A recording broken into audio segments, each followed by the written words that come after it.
ఇక్కడికి వచ్చిన పాత్రికేయ మిత్రులందరికీ నా హృదయపూర్వక నమస్కారం. ఆంధ్రప్రదేశ్ వినాశనానికి దారితీసిన వైసీపీ ప్రభుత్వానికి వ్యతిరేకంగా తిరిగి ఆంధ్రప్రదేశ్ని సరైన మార్గంలో పెట్టడానికి జనసేన, తెలుగుదేశం గడుపులేకించింది. సో దాంట్లో భాగంగానే ఈ రోజున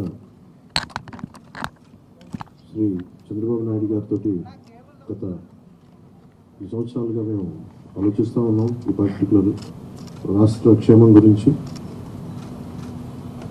ఇప్పటి సభ దగ్గర నుంచి ఈ రోజు దాకా ఒక్కొక్కటి తెచ్చుకుంటూ మాట్లాడుకుంటా చాలా జాగ్రత్తగా ఆంధ్రప్రదేశ్ని అభివృద్ధి పదంలోకి ఎలా తీసుకెళ్ళాలని ఆలోచిస్తూ వచ్చాం.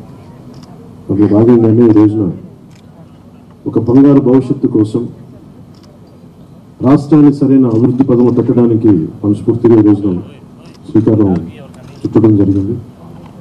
అందులో భాగంగానే ఈ రోజున జనసేన, తెలుగుదేశం కలిసి ప్రారంభించిన దీనికి మరింత బలోపేతం చేయడానికి భారతీయ జనతా పార్టీ కూడా శుభాశిస్సులు ఉన్నాయి. దీనికి మీ అందరికీ తెలిసిందే. అందుకని అప్పుడు ఎలా వెళ్ళిపోతున్నాం, ఎట్లా వెళ్ళిపోతున్నాం ముందు పెద్దలు, మాజీ ముఖ్యమంత్రి, ప్రతిపక్ష నాయకులు శ్రీ నారా చంద్రబాబు నాయుడు గారు వివరిస్తారు. ఆ తర్వాత జనసేన ఎన్ని స్థానాల్లో పోటీ చేస్తామో తెలియజేస్తారు.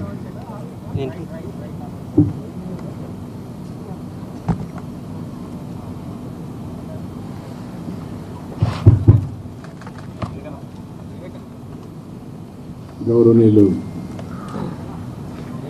పవన్ కళ్యాణ్ గారు, వేదిక పైన పెద్దలు, అదే మరిగా ఈ సమావేశానికి వచ్చిన అందరికీ నమస్కారాలు. ఈరోజు మాఘ పౌర్ణమి శుభముహూర్తం. ఆ శుభదినాన శుభముహూర్తంలో తెలుగుదేశం పార్టీ, జనసేన పార్టీ రెండు కలిపి ఎన్నికలు పోవడానికి సిద్ధమవుతున్నాం. ఈ వార్త రాష్ట్రంలో ఉండే ప్రజలందరికీ కూడా ఒక శుభవార్త కావాలని చెప్పి మేము కోరుకుంటున్నాం. పవన్ కళ్యాణ్ గారు చెప్పినట్టు ఈరోజు ఈ యొక్క కలయిక అనేది రాష్ట్ర భవిష్యత్తు కోసం, ఈ రాష్ట్రాన్ని కాపాడుకోవడం కోసం, భావితరాల భవిష్యత్తు కోసం ఈ కలయిక కలుస్తున్నాం. అదే మాదిరిగా ఈ కలయికలో భాగంగా ఇద్దరం కలిసి చాలాసార్లు మాట్లాడుకున్నాం. పార్టీ నాయకులు కూడా మాట్లాడుకున్నాం. అన్నీ మాట్లాడిన తర్వాత 175 సీట్లలో 24 సీట్లు జనసేన పోటీ చేస్తుంది. 3 పార్లమెంటు జనసేన పోటీ చేస్తారు. మిగిలిన సీట్లలో తెలుగుదేశం పార్టీ పెట్టుకుంది. మళ్ళీ వారు చెప్పినట్టు బీజేపీ కలిసి వస్తే ఆ విషయాలు కూడా మాట్లాడుకొని మేము తగిన నిర్ణయాలు తగిన సమయంలో తీసుకుంటాం. ఈరోజు మనం మొట్టమొదటిసారిగా ఏవైతే నిర్ణయించుకున్నామో ఆ నిర్ణయం ప్రకారం తెలుగుదేశం పార్టీ అభ్యర్థులు ఎంపిక చేస్తాం. అదే మరిగా జనసేన అభ్యర్థుల్ని పవన్ కళ్యాణ్ గారు ఎంపిక చేస్తారు. అన్ని ఏరియాల్లో ప్రతి ఒక్కరికి ఒకటే విజ్ఞప్తి చేస్తున్నాం. ముహూర్తం కాబట్టి ముందు మేము క్యాండిడేట్స్ని రిలీజ్ చేసిన తర్వాత మళ్ళీ మిగిలిన డీటెయిల్స్ అని మాట్లాడతాం.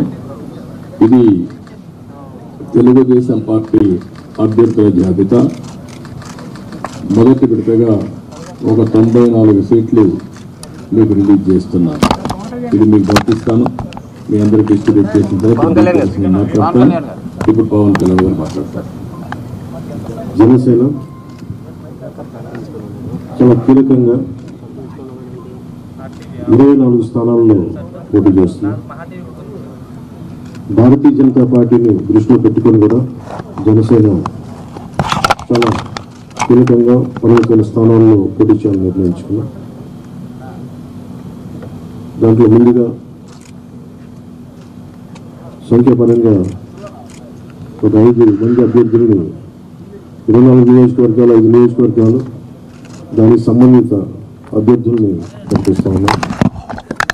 నెల్లిమర్ల శ్రీమతి లోకం మాధవి గారు, అనకాపల్లి శ్రీ కొనతాల రామకృష్ణ గారు, రాజానగరం దత్తుల బలరామకృష్ణ గారు, కాకినాడ రూరల్ పంతం నానాజీ గారు, తెనాలి శ్రీ నాగేంద్ర మనోహర్ గారు పోటీ చేస్తారు. మిగతా 19 నేను 22 రోజుల్లో మొత్తం అందరికీ తెలియజేసుకుంటాను. ఇప్పుడు నేను పేరు చేయాల్సిన అవసరం లేదనుకుంటాను. ప్రధానమంత్రి చేస్తాను. ఓకే, మీరు మాకు నేను పని తగ్గించుకోవాలని మీరు పని పెడుతున్నారు. ఇచ్చాపురం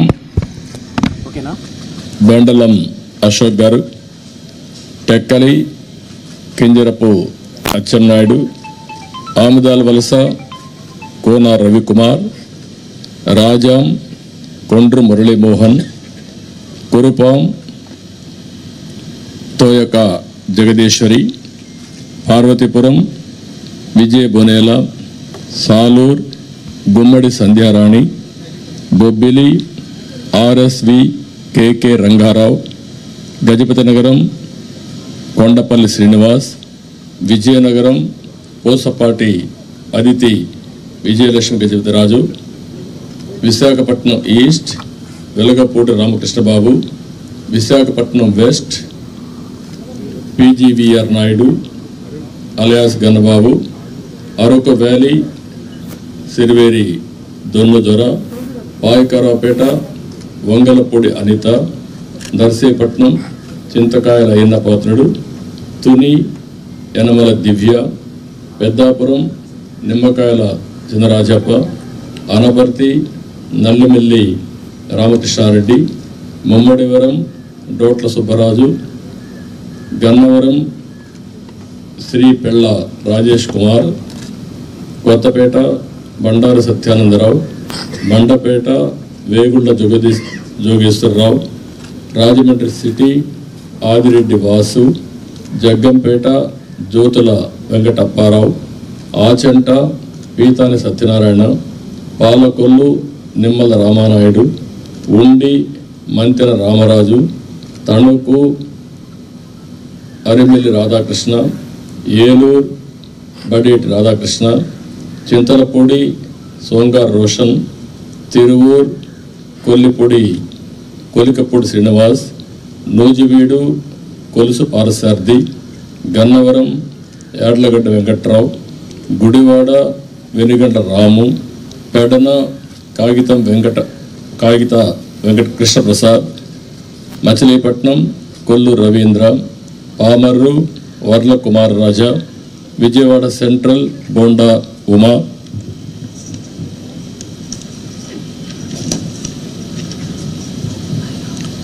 విజయవాడ ఈస్ట్ గద్దె రామ్మోహన్ రావు, నందిగామ తంగరల సౌమ్య, జగ్గైపేట శ్రీరామ్ రాజగోపాల్ తాతయ్య, తాడికొండ తెనాలి శ్రావణ్ కుమార్, మంగళగిరి నారా లోకేష్, పన్నూర్ ధూళిపాళ్ల నరేంద్ర, వేమూరు నక్క ఆనందబాబు, రేపల్లె అనగన సత్యప్రసాద్, బాపట్ల వేగేసిన నాగేంద్ర వర్మ, ప్రత్తిపాడు బోర్ల రామాంజనేయులు, తెల్లూరుపేట పత్తిపాటి పుల్లారావు, సత్తెనపల్లి కన్నా లక్ష్మీనారాయణ, వెనుకొండ జీవి ఆంజనేయులు, మాచర్ల జోలకంటి బ్రహ్మానందరెడ్డి, ఎర్రగొండపాళెం గూడూరు నిరీక్షణ్ బాబు, పరచూర్ ఏలూరి సాంబశివరావు, అద్దంకి గొట్టిపాటి రవికుమార్, సంతాతులపాడు బొమ్మాజీ నిరంజన్ విజయ్ కుమార్, ఒంగోలు దామర్తల్ జనార్దన్ రావు,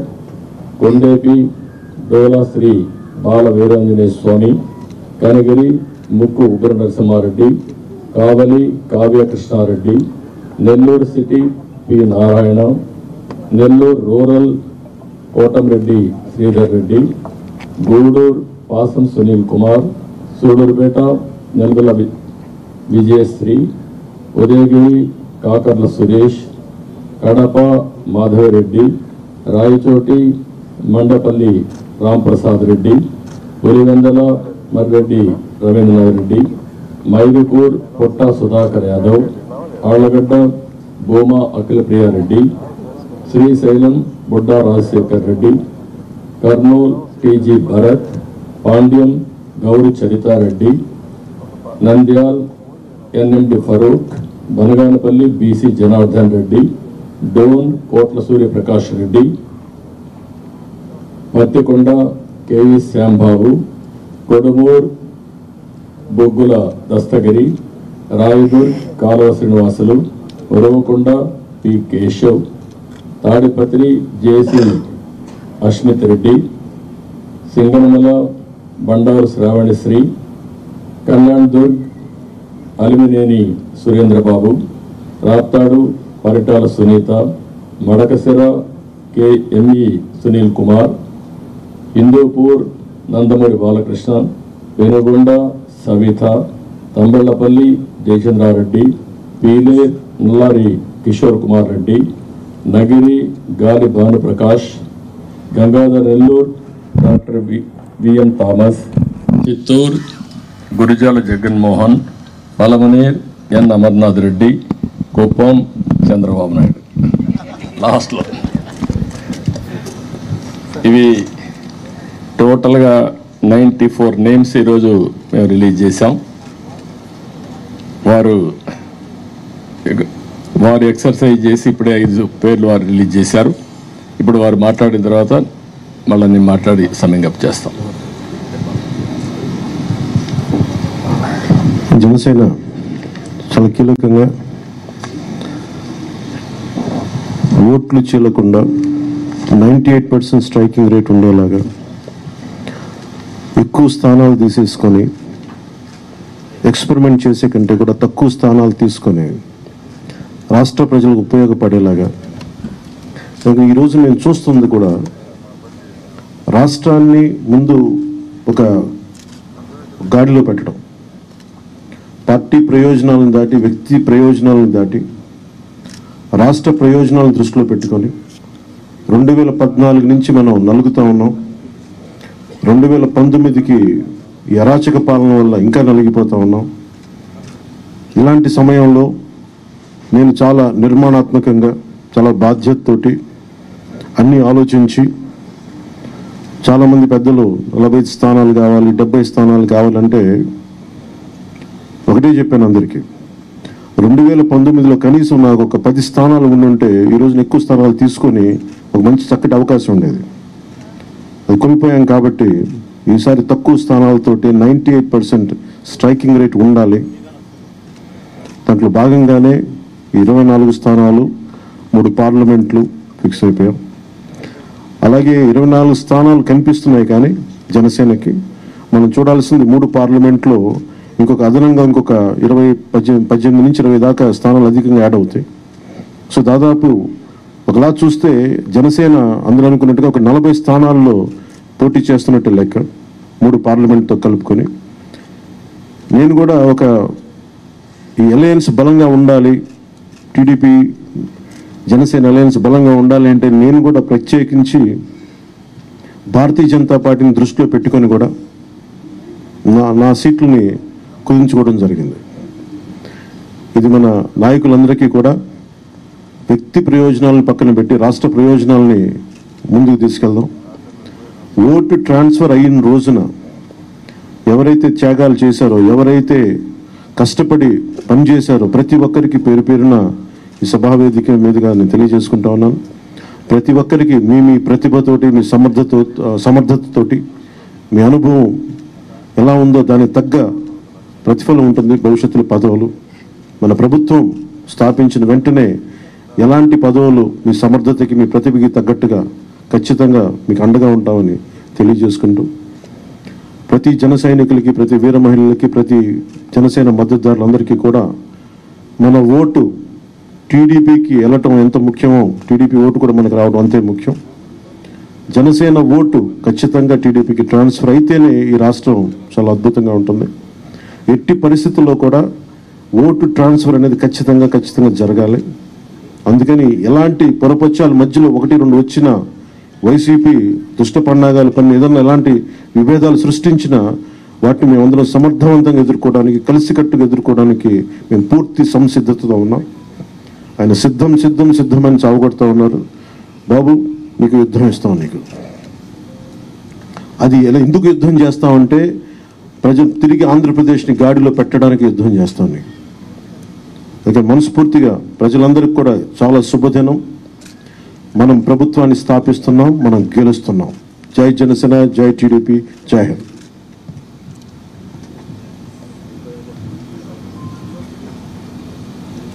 ఇప్పుడే జనసేన అధినేత పవన్ కళ్యాణ్ గారు చెప్పిన దాన్ని పూర్తిగా సమర్థిస్తూ ఈరోజు ఈ కలయిక రాష్ట్ర భవిష్యత్తు కోసం, ఏ ఇద్దరు వ్యక్తుల కోసమో ఏ రెండు పార్టీల కోసం కాదు, 5 కోట్ల ప్రజా ప్రయోజనాలు ఆశించి ఈరోజు మనస్ఫూర్తిగా 2 పార్టీలు కలిసి పనిచేయాలని ఈ నిర్ణయం తీసుకున్నాం. ఈరోజు రాష్ట్రానికి ఇది ఒక హిస్టారికల్ డే, ఒక మంచి ప్రయత్నానికి తొలి అడుగు ఇది. నేను ఎందుకు ఈ మాట అంటున్నాను, నేను చాలా రాజకీయాలు చేశాను, కానీ రాష్ట్ర విభజన వల్ల రాష్ట్రం నష్టపోవడం, నష్టపోయిన రాష్ట్రాన్ని మళ్ళీ ఘాట్లో వేయడానికి ప్రయత్నం చేసే సమయంలో 19లో మళ్ళా ఒక విఘాతం రావడం, ఆ విఘాతం వచ్చిన తర్వాత రాష్ట్రం విడిపోయినప్పటికంటే 19 తర్వాత జగన్మోహన్ రెడ్డి ముఖ్యమంత్రి అయిన తర్వాత ఈ రాష్ట్రాన్ని ఎన్ని విధాల ఇబ్బంది పెట్టాలో తిరిగి కోలుకోలేని స్థితికి తీసుకెళ్ళిపోయే పరిస్థితికి వచ్చాడు. ఇది ఒక వ్యక్తికి నష్టం కాదు, లేకపోతే పవన్ కళ్యాణ్ గారికి నాకే నష్టం కాదు, 5 కోట్ల ప్రజలకు జరిగిన నష్టం ఇది. బ్రాండ్ ఆఫ్ ఆంధ్రప్రదేశ్ పూర్తిగా డెమాలిష్ చేసిన సందర్భం ఇది. ఇంకొక పక్క ఎవరైనా సరే ప్రజాస్వామ్యంలో ఇది తప్పు, ఇది కరెక్ట్ కాదు, నాకు అన్యాయం జరిగిందని చెప్పుకోలేని పరిస్థితి. ఈ అవమానాలు ప్రజలు భరించారు, కార్యకర్తలు భరించారు, పత్రికా విలేకరులు భరించారు, మేము కూడా భరించాం. నా విషయం మీ అందరికీ తెలుసు, 5 కోట్ల మందికి. పవన్ కళ్యాణ్ గారు ఒక మంచి ఉద్దేశంతో వస్తే ఇప్పటం గ్రామంలో జరిగినటువంటి సంఘటన దగ్గర నుంచి విశాఖపట్నంలో రోడ్ షో కూడా చేయనీయకుండా చేసే పరిస్థితి, అడుగడుగున రాజకీయ నాయకుల్ని అడ్డుకొని అరెస్టులు చేసే పరిస్థితి వచ్చింది. అవన్నీ కూడా దృష్టిలో పెట్టుకున్న తర్వాత మేము ఒకటే ఆలోచించాం, మేమందరం కూడా రాగద్వేషాలకు అతీతంగా 2 పార్టీలు కలిసి మనస్ఫూర్తిగా సహకరించి ఈ రాష్ట్రాన్ని కాపాడే బాధ్యత మేము తీసుకోవాలనే ఉద్దేశంతోనే ఈ ఎక్సర్సైజ్కి ప్రారంభించాం. అయితే ఈరోజు ఒక అహంకారంతో ఇక్కడ మనం కూర్చున్నాం. దీని పక్కనే ప్రజావేదిక విధ్వంసంతో ప్రారంభమైంది. ఆ ప్రజావేదిక విధ్వంసం అయిన తర్వాత డెబ్రీస్ ఇంతవరకు కూడా తెలియదు. ఒక అహంభావి ఎంత ఈ విధంగా ప్రవర్తిస్తాడనేదానికి ఇది ఒక ఉదాహరణ. అంటే అనునిత్యం నేను కానీ నా దగ్గరకు వచ్చిన పవన్ కళ్యాణ్ గారు కూడా చూస్తే గుర్తు రావాలి ఆ విధ్వంసం, ఆ విధంగా విధ్వంసం చేసే పరిస్థితికి వచ్చారు. ఇవన్నీ చూసిన తర్వాత రాష్ట్రాన్ని వైసీపీ బారి నుండి విముక్తి చేయడం కోసం, రాష్ట్ర ప్రజల భవిష్యత్తు కోసం మేము కలిసి పనిచేస్తాం. ఇంకొక పక్క అభ్యర్థుల్ని వారి అభ్యర్థుల్ని ఇప్పుడు ఎవరిని అనౌన్స్ చేస్తారో నాకు తెలీదు, మా అభ్యర్థుల్ని వారికి తెలియదు, కానీ వారు మంచి అభ్యర్థులను వారు ఎంపిక చేస్తున్నారు. మేము కూడా బెస్ట్ అభ్యర్థులను మేము కూడా ఎంపిక చేస్తున్నాం. ఈరోజు చూస్తే నా రాజకీయ జీవితంలో ఎప్పుడూ చేయనంత ఎక్సర్సైజ్ చేశాను నేను. ఆ విషయం ఇది నాకు 9వ ఎన్నికలు, 9వసారి ఎన్నికలు పెట్టినప్పుడు సమైక్య ఆంధ్రప్రదేశ్లో కూడా ఇంత ఎక్సర్సైజ్ నేను ఎప్పుడు చేయలేదు. అంత ఎక్సర్సైజ్ చేశాను. 1,10,00,000 దగ్గర నుంచి అభిప్రాయ సేకరణ చేసుకున్నాను వివిధ సోర్సెస్ ద్వారా. నేను ఒక్క సోర్స్లో చేయలే, అనేక సోర్సెస్ పెట్టి ప్రజల్ని, కార్యకర్తల్ని కాన్ఫిడెన్స్గా తీసుకున్నాను. నేను ఒక మహత్తరమైన కార్యక్రమానికి శ్రీకారం చుట్టినప్పుడు నాకు సరైన సమాచారం కూడా ఉంటే సరైన నిర్ణయాలు తీసుకుంటాం. నాకు సరైన సమాచారం లేకపోతే సరైన నిర్ణయాలు తీసుకోలేమనే ఉద్దేశంతో సమాచారం తీసుకొని అన్ని కోణాల్లో విశ్లేషించిన తర్వాతనే ఈ 94 మంది అభ్యర్థుల్ని ఈరోజు వడబోసి ఫైనలైజ్ చేశాం. ఇందులో కూడా మీరు చూస్తే ప్రజల మధ్య ఉండే వ్యక్తులు కానీ, ప్రజలు కోరుకునేవారు, ప్రజల ఆమోదయోగ్యం ఉండేవాళ్ళు, సమర్థవంతంగా ఎన్నికల్ని ఎదుర్కొని అవతల వాళ్ళతో పోటీపడే అభ్యర్థుల్ని ఎంపిక చేయడం జరిగింది. ఈరోజు ఈ 2 ఎక్సర్సైజుల్లో 118 పూర్తయినాయి. 94 మేము చేశాం, వారు 24లో 5 అనౌన్స్ చేశారు. మిగిలిన అభ్యర్థులను వారు కూడా ఎంపిక చేస్తారు. మొత్తం కలిసి 118 మంది అభ్యర్థులు మేము ఎంపిక చేసుకునే పరిస్థితికి వచ్చాం. ఈ అభ్యర్థుల ఎంపికలో తెలుగుదేశం పార్టీ అయితే యువతకు, మహిళలకి, బీసీలకు, అదే మరి యంగ్స్టర్స్కి ఎక్కువ ప్రాధాన్యత ఇచ్చడానికి ప్రయత్నం చేశాం. చదువుకున్న అభ్యర్థులకు కూడా ఎక్కువ ప్రాధాన్యత ఇస్తున్నాం. అదే మరిగా మీరు చూస్తే ఒక 23 మంది ఫస్ట్ టైమర్స్, ఈ 94లో 23 మంది ఫస్ట్ టైం ఎమ్మెల్యేలుగా శాసనసభకు వచ్చే విధంగా వాళ్ళు కూడా ఎంపిక చేసుకున్నాం. వీళ్ళలో 3 డాక్టర్లు ఉన్నారు, రిటైర్డ్ ఐఏఎస్ ఆఫీసర్లు ఉన్నారు, విద్యావంతులు ఉన్నారు, 28 మంది పోస్ట్ గ్రాడ్యుయేట్స్ ఉన్నారు, 51 మంది గ్రాడ్యుయేట్స్ ఉన్నారు, బాగా 2 అయితే పిహెచ్డి కూడా ఉన్నారు. అదే మరిగా వైసీపీ అభ్యర్థులను ఒక్కసారి మీరు పోల్చి చూస్తే కడాన రెడ్ శాండిల్వుడ్ స్మగ్లర్స్ కూడా పెట్టేశారు. రౌడీల్ని, గూండాల్ని కాకుండా రెడ్ శాండిల్వుడ్ వ్యాపారం చేసేవాళ్ళు పెట్టారంటే ఆ డబ్బులు ఇంకా ఆ రెడ్ శాండిల్ వ్యాపారం చేసే వాళ్ళు ట్రాన్స్ఫర్లు కూడా చేశారు అక్కడి నుంచి. ఎందుకంటే బ్రహ్మాండమైన ప్రొడక్షన్ ఉంది అక్కడ, నాయకుల ప్రొడక్షన్ కూడా, నాట్ ఓన్లీ రెడ్ శాండిల్వుడ్ ప్రొడక్షనే కాదు. అలాంటి వాళ్ళని, రౌడీల్ని డబ్బులతో ట్రాన్స్ఫర్లు కూడా చేసి రాష్ట్రం అంతా స్ప్రెడ్ చేసే పరిస్థితికి వచ్చారు. ఈ విషయం కూడా ప్రజలు కూడా గుర్తుపెట్టుకోవాల్సిన అవసరం ఉంది.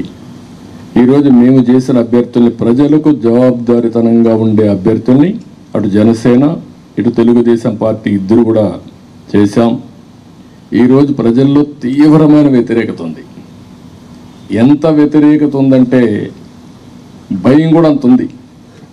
ఈరోజు మీరున్నారు ప్రెస్, మీ మీద సిరీస్ ఆఫ్ దాడులు జరిగాయి. సిరీస్ ఆఫ్ దాడులు జరిగితే మీరు ప్రతిఘటించాలి అని నిస్సాహితిలో మీరున్నారు. ఏమనుకో అంటే మనోధైర్యాన్ని కూడా కోల్పోయే పరిస్థితిలో ఉన్నారు. ఒక వ్యక్తి స్వేచ్ఛగా వాళ్ళ అభిప్రాయాలు చెప్పే స్వేచ్ఛ ప్రతి ఒక్క వ్యక్తికి ఉంది. అదేవిధంగా పత్రికా విలేకరులకి బాధ్యత ఉంది. అతనికి స్వేచ్ఛ ఉంది, మీకు బాధ్యత ఉంది. 4 ఎస్టేట్స్ ఏదైతే ప్రజాస్వామ్యంలో 4 పిల్లర్స్ అనేటివి చాలా ముఖ్యం. ఒక పక్క చట్టసభలు, ఎంపిక చేసే అభ్యర్థులు, అక్కడి నుంచి గెలిచిన అభ్యర్థులు చట్టాలు చేయడం. రెండోది కార్యనిర్వాహక అధికారులు, ఐపీఎస్ ఆఫీసును ఆల్ ఇండియా లెవెల్లో తెచ్చిపెట్టడం. మూడోది పత్రికా విలేకరులు ఎక్కడికక్కడ స్వేచ్ఛగా ఎవరేం చేసినా నిర్మోహమాటంగా ప్రజలకు చెప్పడం. ఎక్కడ తప్పు జరిగితే తప్పు జరిగిందని కోర్టుకెళ్ళి మళ్ళా మన హక్కులు కాపాడుకోవడానికి న్యాయ వ్యవస్థ. ఈరోజు మన రాష్ట్రంలో చూస్తే ఈ 4 వ్యవస్థలు కూడా ఒక విధంగా చెప్పాలంటే నిర్వీర్యం చేసే పరిస్థితి, దుర్వినియోగం చేసే పరిస్థితి. ఇష్టానుసారంగా ఒక్క ఐఏఎస్ ఆఫీసర్, ఒక్క ఐపీఎస్ ఆఫీసర్ మాట్లాడలేని నిస్సహాయ పరిస్థితి నేను 45 ఏళ్ళు ఎప్పుడు చూడలా. ఇదే మీడియాలో నేను చూశాను. ఇది ఎంత పరాకాష్టం మీరు కూడా గుర్తుపెట్టుకోవాలి. ఇదే మీడియాలో ఒక్కసారి ఒక జీవో తీసుకొచ్చి నియంత్రణ చేస్తున్నానని రాజశేఖర్ రెడ్డి ఒక జీవో తీసుకురావడానికి ఫైల్ మూవ్ చేశాడు అంతే. ఫైల్ మూవ్ చేస్తే నెక్స్ట్ డే మేము అసెంబ్లీలో పట్టుకున్నాం. నీ ఇష్ట ప్రకారం ఎట్ట చేస్తావు సమాధానం చెప్పమని. అతను భయపడిపోయి కాదు నేను చేయలేదు అన్నాడు. నేను నిర్దిష్టంగా హామీ ఇస్తున్నా, నేను చేయను అన్నాడు. కాదు ఆ ఫైల్ పెట్టమన్నాం. అక్కడి నుంచి నేను విత్డ్రా చేసుకున్నానంటే మళ్ళీ మీరు మాట్లాడతారేంటే నేను పరిస్థితికి వచ్చి తోకదాడి చేసే పరిస్థితికి వచ్చాడు.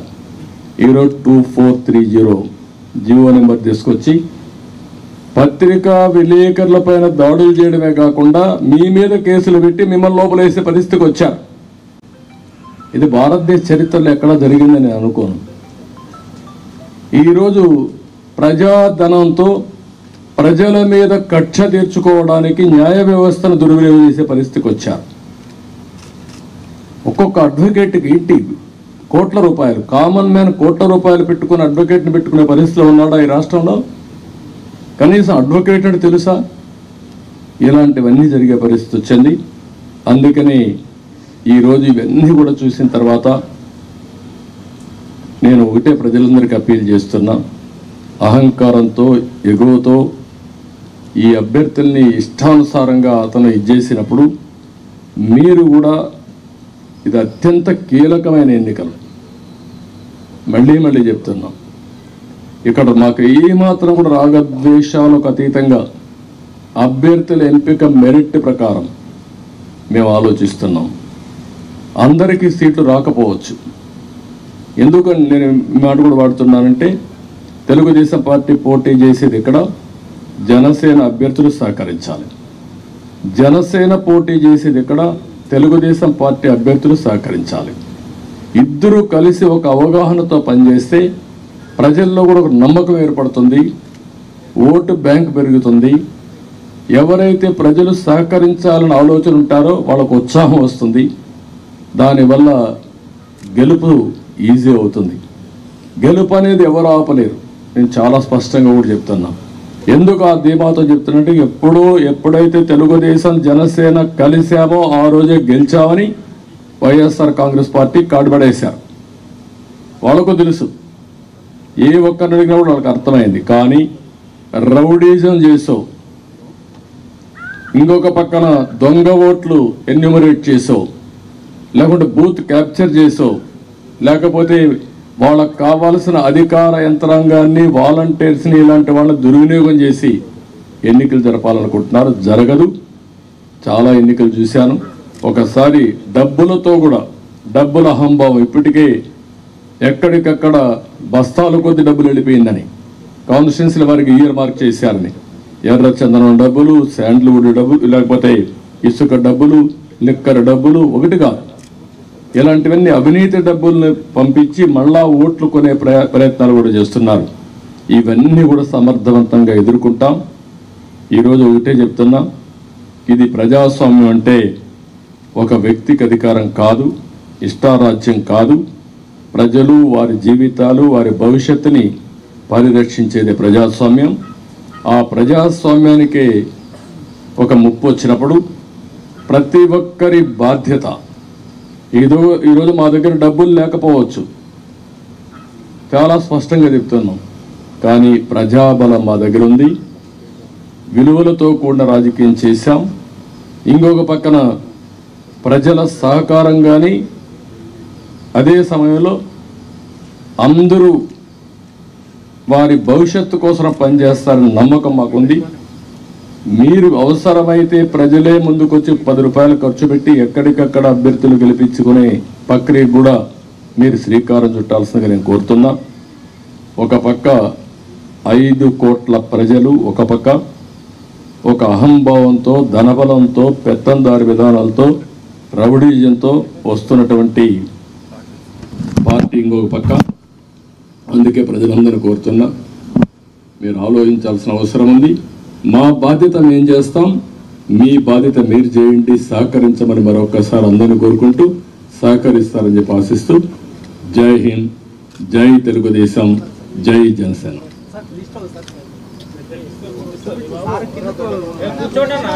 కూర్చోండి అన్న, కూర్చోండి. వీడియో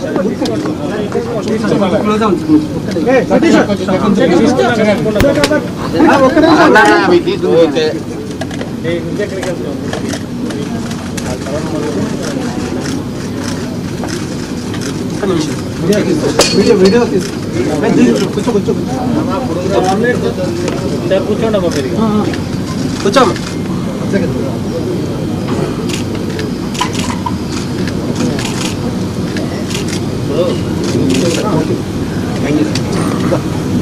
పవన్ కళ్యాణ్ ఎక్కడి నుంచి పోటీ చేస్తారో